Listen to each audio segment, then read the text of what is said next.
Horace Cooper is an author and co-chair of Project 21, and he joins me now. This is moving on pretty quickly. There was an announcement, $250,000 a person, and now that's not enough, Horace. Where do you think this thing goes from here? Well, first thing, let me just say, I really appreciate how you're going to give a focus to this, because more of the media needs to give a focus to this. This is racially divisive.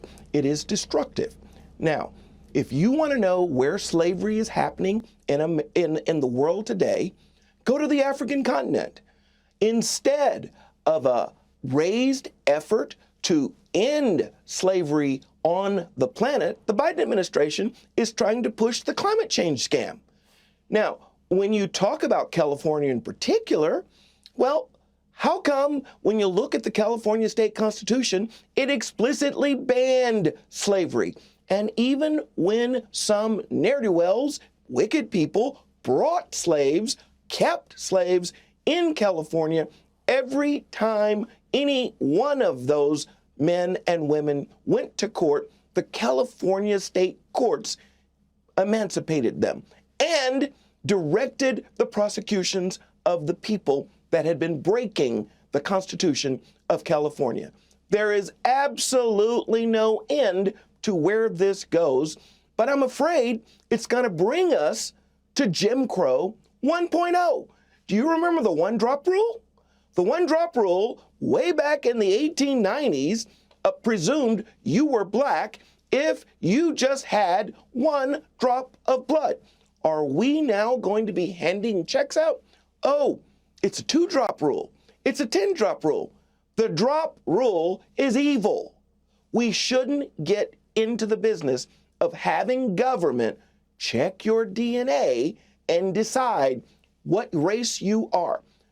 We at Project 21 have been an advocate of banning the race block on identification because it's irrelevant. And that's the direction we should head in the 21st century. So my crack staff just handed me a sheet that says, in 1988, Reagan signed a law that gave living Japanese Americans who were wrongly interned in those camps under FDR $20 grand in reparations and a formal apology. I have a question. When Japan attacked America, did we insist that they pay America for the damage that they did? What about the Nazis? Did we insist that the Germans pay us for the damage that they did when they tried their imperialist efforts? Here's what we have tried to do. As time has proceeded, we have forgiven and we have tried to improve. We are great friends with the Japanese. We are great friends with the Germans. Why can't we in America, after having fought a civil war where more American lives were lost than any other war we have ever been in, why isn't that a sufficient acknowledgement of the error, the evil of slavery? Why can't we operate as a people united together?